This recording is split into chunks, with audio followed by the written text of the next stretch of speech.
Ouais,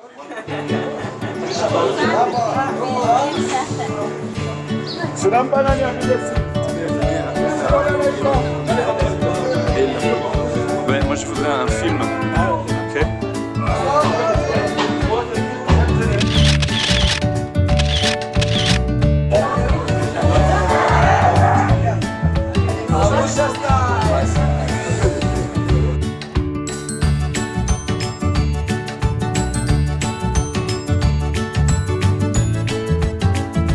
On entend le bip. Ouais, on a entendu bip. Oh, ça va. Enfin.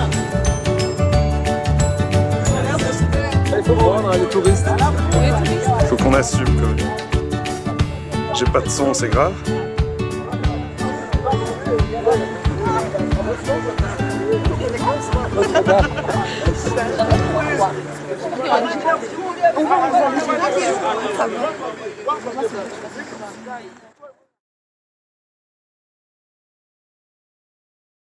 Maman, c'est quoi la solidarité? Tu me raconteras ça à la fin?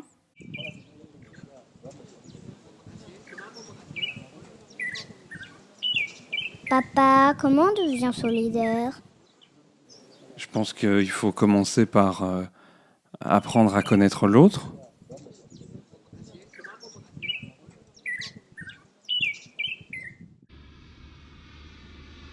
Mes parents ont été voir l'émission L'île de paix en Tanzanie.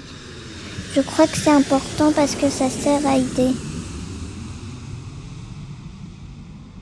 Ça m'a fait trop de la peine de les laisser partir sans moi. La Tanzanie est un pays d'Afrique de l'Est. Le pays parle deux langues officielles, le swahili et l'anglais. Et avec 945 000 km², on peut y mettre 30 fois la Belgique. Autant dire que c'est un très grand pays et que l'organisation nationale est un vrai défi. Est-ce qu'ils sont pauvres là-bas en Tanzanie? C'est ce qu'on appelle un pays en voie de développement. Depuis plus de 50 ans, leur richesse augmente lentement. Ils ont quelques mines, beaucoup d'agriculture et comptent aussi sur les vacanciers pour gagner de l'argent. Est-ce qu'on est plus riche alors? Oui, beaucoup. Si on compare la Belgique et la Tanzanie, un Belge gagne en moyenne 17 800 € par an. Un Tanzanien gagnera 800 € de moyenne à l'année. Seulement 800 € par an? Oui, seulement. Mais il faut savoir que la vie, maison, nourriture, transport, coûte aussi beaucoup plus cher chez nous, parce que notre pays est plus développé. Seulement nous, on peut même s'inventer des besoins qui ne sont pas nécessaires. Alors Île de paix donne de l'argent aux Tanzaniens. Île de paix ne leur donne pas d'argent directement, mais ils mettent l'argent dans des projets qui les aident à devenir autonomes. Tu sais ce que ça veut dire autonome? C'est faire les choses par soi-même. Et tu connais le slogan des îles de paix? Qu'il faut apprendre à pêcher du poisson. Oui et non. Ils apprennent ce qu'ils ont besoin d'apprendre.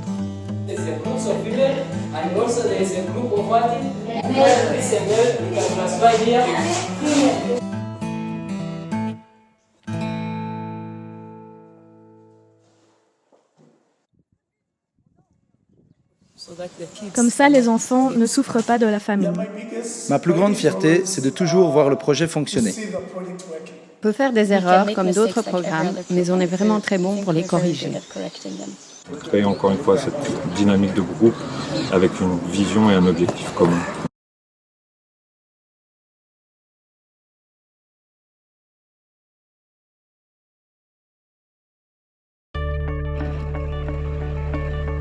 Bien sûr, on n'est pas allé voir des pêcheurs ou des agriculteurs industriels. Mais des familles d'agriculteurs. Trop cool, on va voir les bergers Maasai. Je m'appelle Ludovic Joly, je suis le directeur pays d'Île de paix en Tanzanie. Je travaille pour Île de paix depuis une dizaine d'années.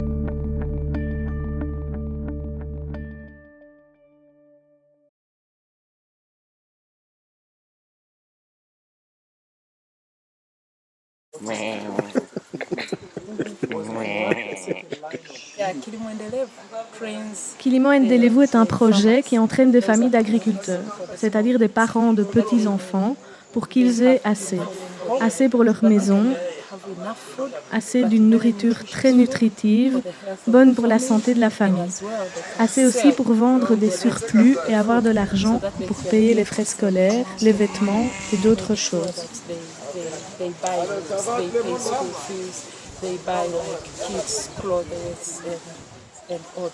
Il a dit que maintenant, après la dédication du Kilimo Endelevu, il a profité beaucoup parce que maintenant, il gagne beaucoup d'argent. Et même parce qu'il les vend, il y a l'autre qui les mange. Donc maintenant, il est un peu riche d'argent. Quand on est venu ici, beaucoup d'agriculteurs avaient 2 parcelles et pas beaucoup plus. Ils mangeaient des légumes, des plantes, mais ils devaient les acheter. Ils ne les cultivaient pas eux-mêmes. Plusieurs d'entre eux sont venus avec les mêmes plaintes et les mêmes difficultés.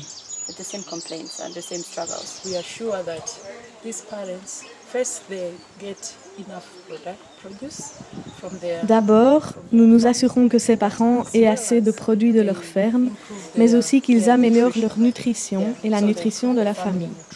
Et aussi qu'ils aient un salaire qui vient de ça. Tout ça aidera les enfants. Plusieurs enfants te diront « J'ai été capable de rester à l'école parce que mes parents ont eu assez d'argent. Les frais scolaires ne sont pas si élevés, mais c'est très dur de les payer quand on est agriculteur. Si notre programme peut aider à laisser les enfants à l'école, alors c'est le futur de la Tanzanie qu'on supporte. »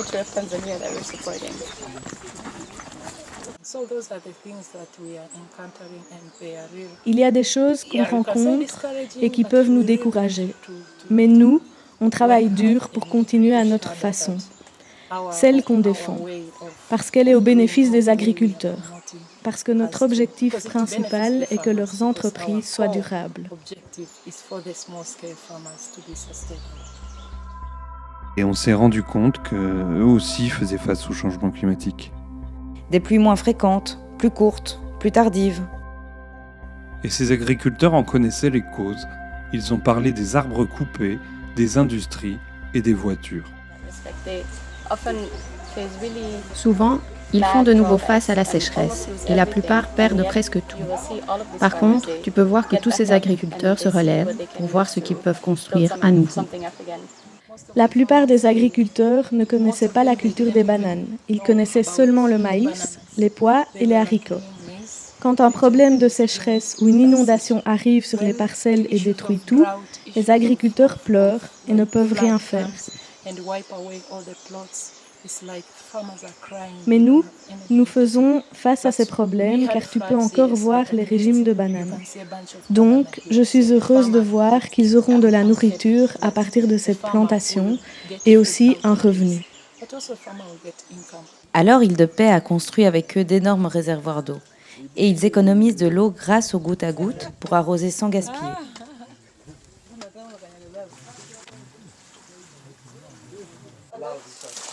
Oh.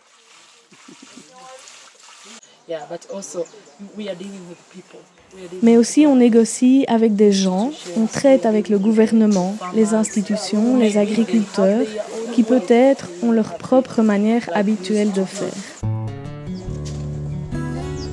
Il a dit que là-bas, on voit là-bas, c'est la préparation et c'est qu'ils ont gagné d'éducation des enseignants du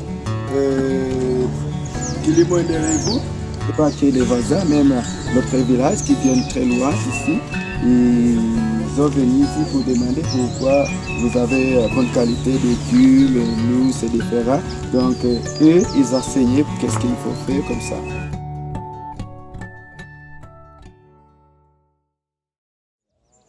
Et comme nous tous, ils ont aussi besoin d'autonomie.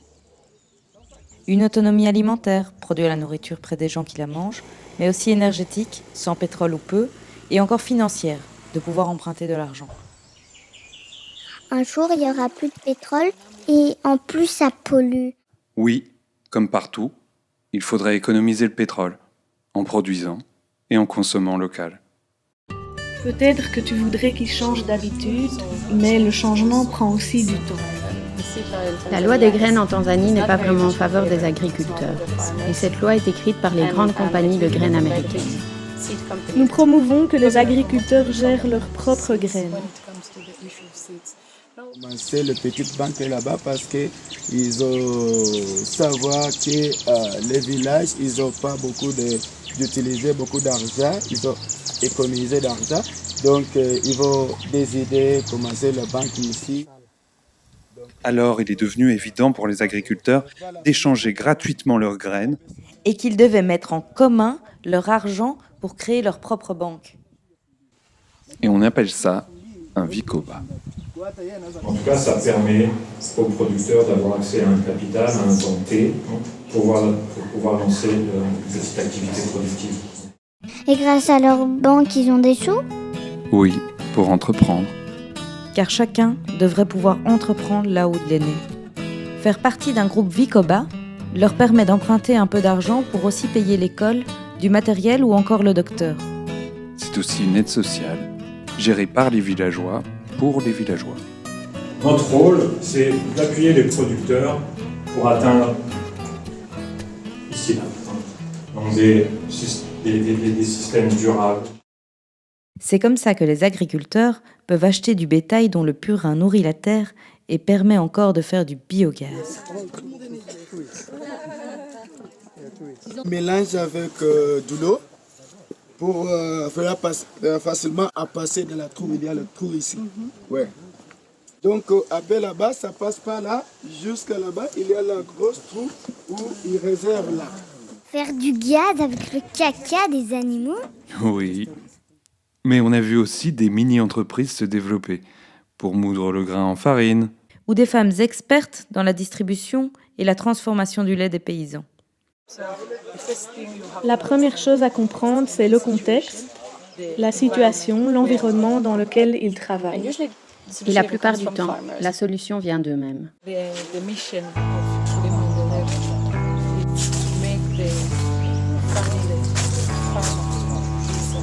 Kilimo Ndelevu fait en sorte que les familles d'agriculteurs soient durables, même après qu'une génération ne soit plus là.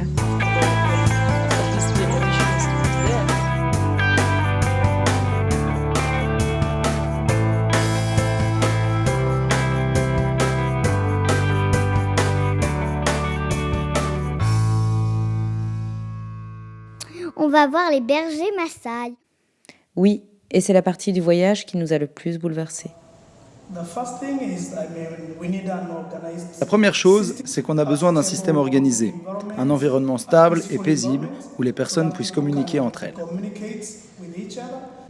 Je veux dire que s'il y a la guerre ou s'il y a la famine, les personnes ne sont pas en mesure d'obtenir le nécessaire. Et donc, moi, je travaille sur un projet d'accès à l'eau. Alors, à chaque fois que je viens et que je trouve un système hydrologique qui fonctionne, je suis toujours fier de ça.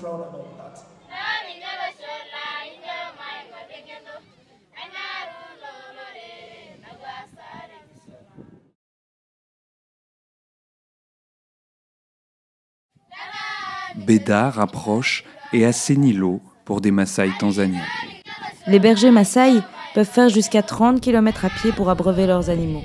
Ils ont besoin de rapprocher les puits des troupeaux et des hommes. Ils ont besoin d'une eau de qualité, séparée de celle des animaux.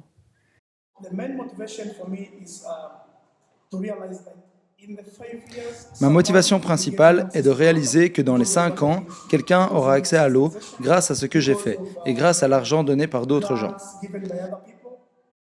L'argent que nous, on donne? Oui, en Belgique. Chez les Maasai, la richesse est calculée en tête de bétail. Plus tu as d'animaux, plus tu es riche. Tous ces gens différents, avec des compétences, des volontés différentes, doivent conduire des efforts ensemble dans le but d'accomplir un certain objectif. Le changement qu'on apporte au niveau des bénéficiaires avec lesquels on travaille. Donc là, on ne parle pas de résultats, c'est que vraiment on voit avant et après. Île de Paix travaille avec d'autres associations et les gouvernements locaux pour installer des infrastructures d'accès à l'eau dans les endroits les plus stratégiques.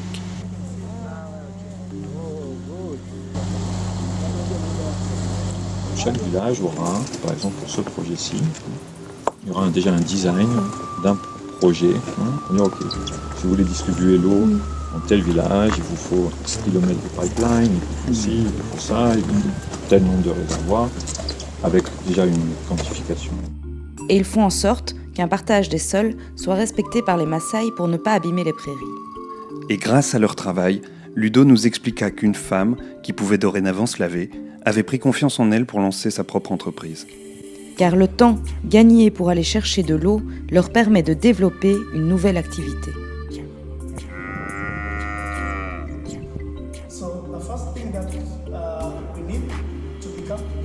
Tu as besoin d'un environnement harmonieux, paisible, où les gens peuvent vraiment communiquer ensemble, échanger de l'information, s'asseoir et décider de ce qu'ils veulent accomplir. C'est vraiment se mettre ensemble, joindre ses mains, joindre ses efforts pour dépasser une situation à laquelle on fait face. Les Maasai s'organisent en groupes appelés Kauso. Ces groupes sont responsables de la gestion et de l'entretien des puits. Ils élisent des représentants qui savent lire et écrire pour négocier avec les autorités. Parce qu'il y en a qui savent pas lire et écrire. Non, tous les enfants Maasai ne vont pas encore à l'école.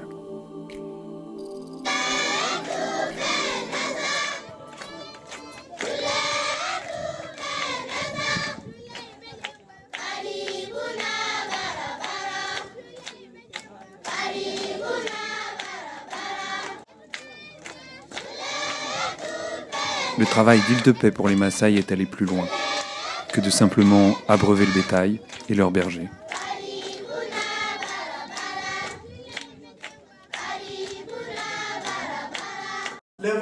Le niveau, les performances académiques sont très élevées dans cette école. Ils ont aussi aidé une école en installant un purificateur d'eau pour la rendre plus potable, posé des citernes pour faire pousser des légumes et créer un système de robinet pour l'hygiène des mains.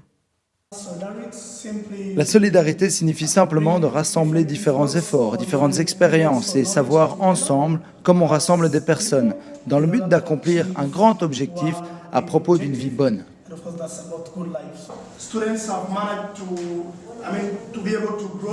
Les étudiants sont capables de faire pousser ces légumes depuis le début et d'en prendre soin jusqu'à la fin au stade de la récolte sans aide des enseignants. Ils avaient beaucoup à apprendre sur ce que signifie avoir de l'eau propre et saine. Les étudiants mangent des légumes souvent et ça les aide à rester en bonne santé. Il est très reconnaissant et que Dieu vous bénisse.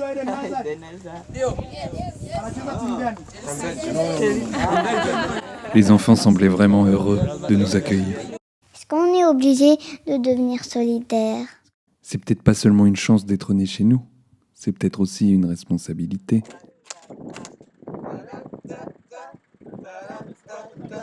On se rend compte qu'on fait aussi partie des projets de là-bas, même depuis la Belgique. On fait partie de la même planète.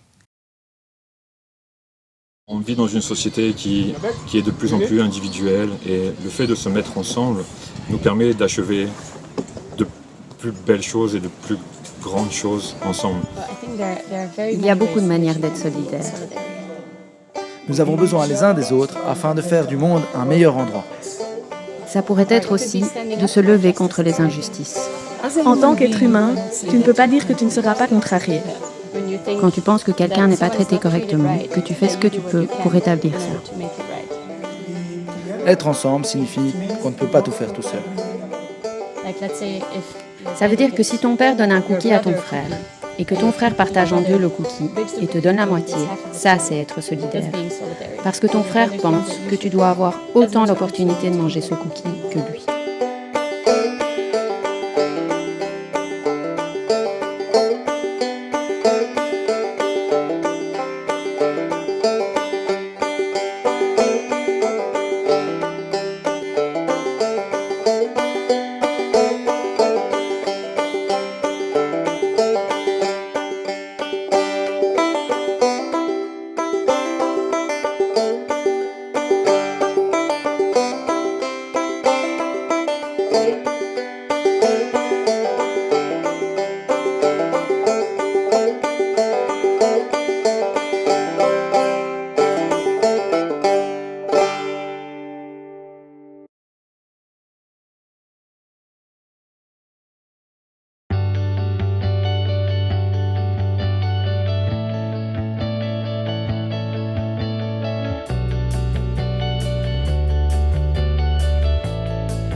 y va.